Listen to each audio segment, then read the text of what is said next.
Mas eu queria saber da sua história. Você é vegana desde quando? Tem 8 anos, quase 8 anos que eu sou vegana. É? Conta o antes e o porquê. Então, eu sempre comi muita carne. Os meus aniversários eram em churrascaria. Seus pais, todo mundo... Todo mundo sempre comeu muita carne. Então, se eu chegar hoje numa churrascaria que eu ia antigamente, os caras vão falar, o que aconteceu com você? Você sumiu.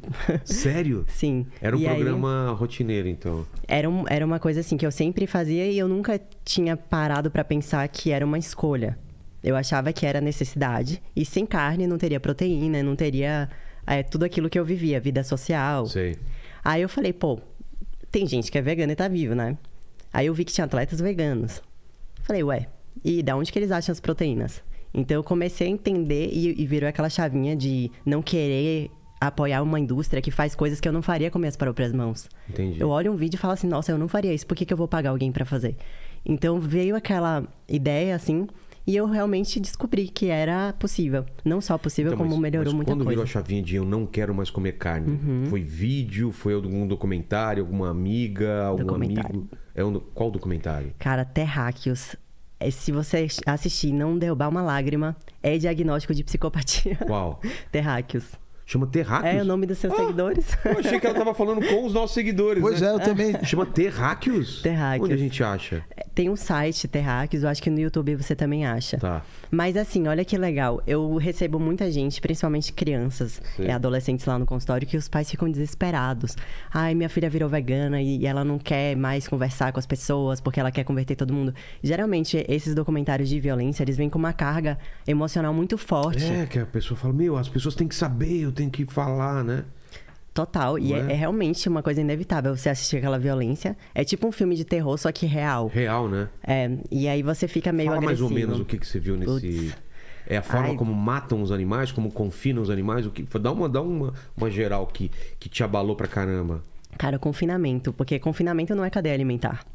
Confinamento é um espaço mínimo, né? Como que são... Mínimo, e assim, ele não tem a chance de correr mais rápido. Ele não tem a chance de ser melhor, de evoluir. Ele simplesmente está entre 4 paredes. O cara tranca, ele dorme sobre as próprias fezes. Ele tem um barulho o dia todo. Às vezes, por exemplo, as galinhas de galpão livres, entre aspas, elas ficam cegas porque elas estão muito próximas da urina. E o animal na natureza... Cega? Da urina?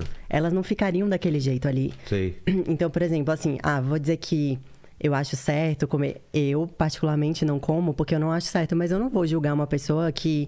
Por exemplo, uma pessoa que caça... Eu tô falando indígena, tá? Sei. Que tem essa cultura ancestral, que tá ali na tribo. Poxa, eu jamais vou julgar essa pessoa.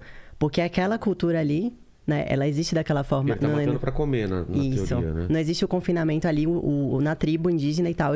Beleza. Agora, por exemplo, as coisas que acontecem por aqui... Quando você tem o confinamento, a indústria a larga escala. Pergunta pra sua avó se ela comia muita carne, toda a refeição. Geralmente, os nossos avós falam, poxa, eu só comia carne de vez em quando. É? Eles comiam mais pouco. Batata, arroz, tapioca...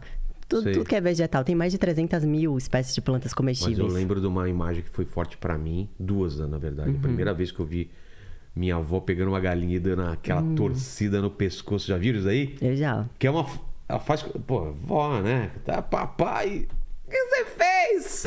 De repente, eu tava vivo de repente... E outra coisa é matando o porco. Meu, como que grita. Eu nem sei qual é o barulho que o porco faz. Como que é? A pergunta não foi essa, Lene. Seria se era balir, se era, sabe? Era o nome do grito do porco, mas foi parabéns. Uma tentativa. Paquito, você esperava essa, cara? É que, cara... Eu esperava o Lene imitando o porco, velho. Muito bom, eu tinha um tio que matava porco, cara, e era um sofrimento. Não é um barulho? Cara. Nossa, era Parece triste, que ele tá chorando, cara, ele tá gritando. Então tinha... né? Atrás da casa da minha avó tinha um lugar onde ficava o porco e matava lá, cara, na facada. E eu escutava aquilo lá e aquilo me impressionava. Sim, impressiona mesmo. E você vê Mas eu não associava, engraçado, eu não associava aquela morte com a carne que eu ia comer um tempo depois. Eu não fazia essa associação. Tem um eufemismo, né? Que eles pegam, por exemplo, a carne e falam assim, o bifinho. Não fala... Por exemplo, se você fizer um exercício aqui, eu sei que é bizarro, gente, vocês terráqueos que estão assistindo. Tá. Se você falar assim... é pedaço de suíno esquartejado. Não fica atrativo. Já tirou todo o meu tesão de comer a carne, porra. Olha o branding que tem por trás disso. Nossa, como que é? É pedaço esquartejado de bovino. Tipo, não é Ô, atrativo, velho. filhinho, olha o seu pedaço de bovino esquartejado. Olha o seu bifinho, olha a diferença, né, cara? Então, assim, não faz sentido. Se você tira o marketing por trás... Claro, eu não vou falar da gastronomia tradicional, que o cara que cria, não sei o quê. Eu não vou nem entrar nesse assunto agora. Nem falar o que eu acho sobre isso. Mas eu tô aqui falando sobre larga escala, sobre confinamento, principalmente. Que é o ponto onde a gente pode escolher, entre aspas. Mas tem uma alternativa a esse confinamento absurdo? Teria como fazer de outra forma? Era feito de outra forma? Era feito quando a gente não consumia todos os dias em todas as refeições. Ah, tá. E aí você conseguia suprir a demanda. Então existe uma demanda muito grande, por exemplo, da alimentação desse gado. Não é o vegano falando. Se você entra no site do pecuarista, você vê quais são os recursos que são usados, quais são os suplementos que são injetados no animal. Então, assim, é muito recurso para você produzir 1 quilo de carne. Então, essa é a questão. Eu não quero nunca julgar alguém ou falar assim, você tem que ser Vilela. Não, eu quero que você tenha uma boa relação com o vegetal. Que você tenha uma boa relação com a comida. Mesmo que você coma carne, você saiba que existem 2 caminhos. Eu não quero ser aquela vegana chata que fala assim, você tem que ser e se você não for, eu não sou seu amigo. Não, cara. Tô aqui pra plantar uma sementinha. Ó, existem 2. Se você continuar comendo carne, você vai bater no peito e vai falar assim, escolhi. Eu não aceitei. Então, a partir daí, você pode montar um prato sem carne e saber que ele é suficiente. Mas pelo que você está me falando também, só a diminuição do consumo de carne já melhoraria. Bastante. Tipo, comer 2 vezes por semana, sei lá. Sim, bastante.